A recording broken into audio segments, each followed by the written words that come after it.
नमस्ते सबैजनामा नेपाली एएसएमआर च्यानलमा हजुरहरूलाई स्वागत छ। म आज नेपाली लोककथा पढ्न गइरहेको छु। दूरदर्शी काग यसको पढ्न गइरहेको छु। कुनै जंगलमा दुईवटा काग बस्थे। ती दुईमा घनिष्ठ मित्रता थियो।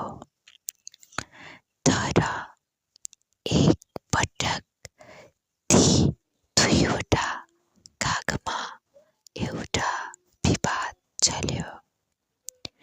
विवादको विषय थियो एउटै आकारका थैलामा आफैले चाहेको सामान भरेर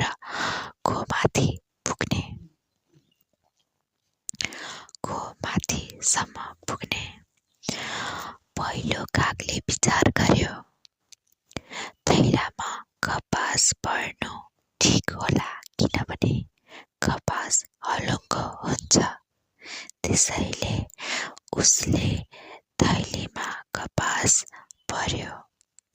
तर दोस्रो कागले आकाशतिर हेर्यो र थैलीमा नुन भर्यो। दोस्रो कागले थैलीमा गरुङको नुन भरेको देखेर पहिलो कागलाई हाँसो उठ्यो। आफ्नो थैला भरेपछि दुवै काग आकाशमा उड्ने तयारीमा थिए। दोस्रो कागले गरेको अनुमान जस्तै आकाशबाट पानी पर्न थाल्यो।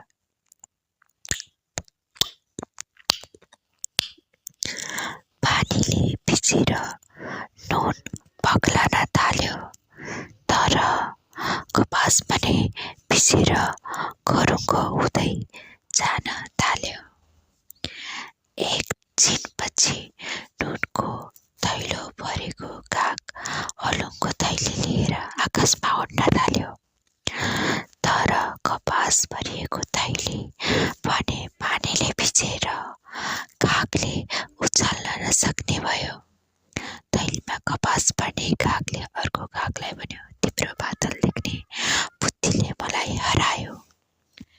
यो कथाको मोरल छ कि हामीले कुनै पनि कार्य गर्दाखेरि 10 कदम अगाडि सोचेर मात्र गर्नुपर्दछ।